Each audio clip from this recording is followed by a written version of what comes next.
First, the political reaction. Let's go across to Jay Panda. Jay, as an interim budget and as a vote on account, did anything catch your eye in that? Something probably caught your ear, which was all the shouting in Parliament, which was rather sad. Those scenes in Parliament continue to disappoint and surprise people. But other than that, anything else caught your attention?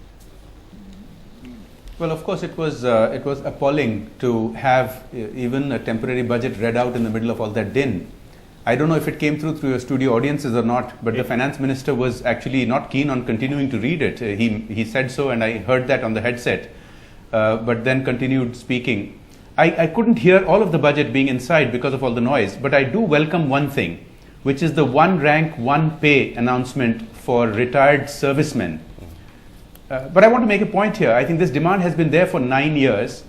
It should have been accepted a long time ago in the interest of fair play and justice.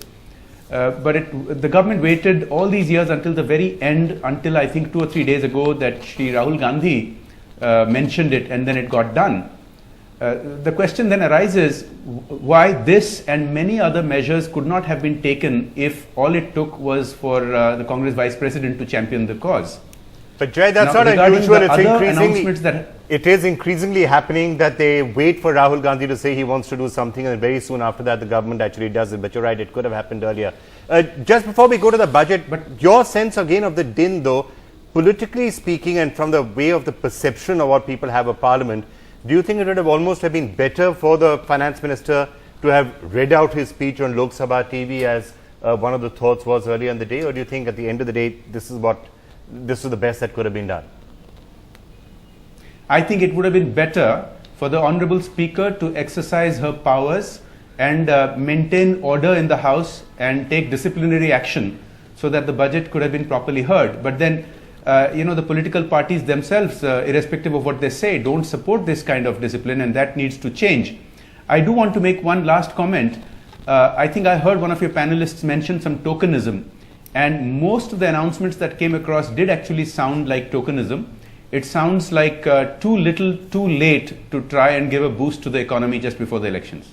All right, we'll try to take forward that thought of too little, too late. Is it really too little, too late? And quickly, Mr. Panda, if I could also get your reaction to that one big political pitch he made once again in the speech. The fact that he said, who blocked GST? And GST is something the industry has talked about in a big way, saying it can easily increase the country's GDP by 1 to 1.5 percentage points. And he once again tried to say, you know what, we want to bring in the GST, but there are political parties blocking it. Your reaction to that comment coming as part of a vote on account speech?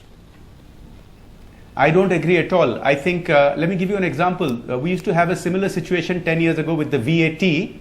And the leadership in Delhi made serious efforts to reach out to regional party leaders and bring them on board.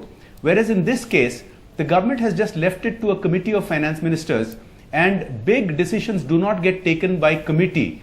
You have to have leadership in Delhi. When, for example, did either the Prime Minister or the UPA leader speak out on this issue? When did the finance minister or other leaders go to any of the big state capitals and try to persuade some of the regional parties to come on board? You can't just expect that just because something is good for the economy, you announce it politically, it just happens on its own. You have to take the initiative, be proactive and bring people on board, and you can't just leave it to committee. And I think that has been the basic fault with many of the policies that this government has.